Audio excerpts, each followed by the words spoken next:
Good day, ma'am. My name is Chris Brian Reyes. This is my report about soil analysis. We have two lesson objectives. First, define soil analysis. Second is explain the laboratory test for soil samples. Next slide is, what is soil? Soil is the upper layer of earth in which plants grow.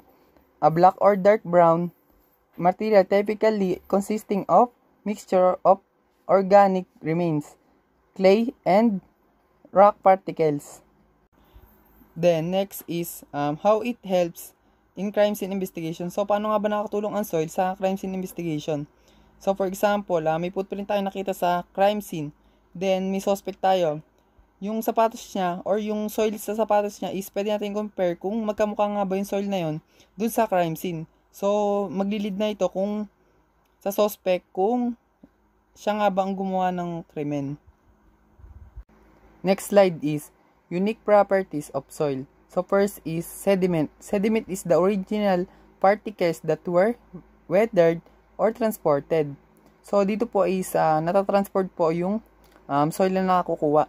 Then second is color. So as you can see po sa slide ko is may iba-iba po tayo ng kulay na or uri ng soil. May mga black, yellow, gray, ganyan po. So ito po is iba-iba rin po siya ng substances or chemical po. Sabi sa color is indicate in history as well as the compounds present in the soil po. So next is structure. Structure po indicates whether a soil is composed of single grain particles or not. So dito po is yung soil po niya is papalaki sa papaliit po. So makikita nyo rin po sa slide ko na yung example po. Next is procedure of collection of soil samples. So, first step po na gagawin natin is that naka-full gear po tayo bago po tayo pumasok sa isang investigation or sa crime scene po. Like, that magsuot tayo ng gloves or goggles, like that. Then, first step po na gagawin natin is kung nasa kotse po yung kukuha na po natin ng soil is gagamit po tayo ng vacuum. Then, in the sample in the outdoors po is collecting by plastic teaspoon soil of the plastic bale. So, lalagay po natin yung mga nakolect natin na sample sa plastic bale po. So, when the found on tools, it drops in the plastic and then sent to the lab for testing. So, yung mga nakuha po nating soil po sa crime scene. So, dadalhin po natin siya sa lab for ma-examine po to. Then, sa dead body naman po is when the collecting sample from body, sample should be taken at rectangular intervals and different spoons should be used each time.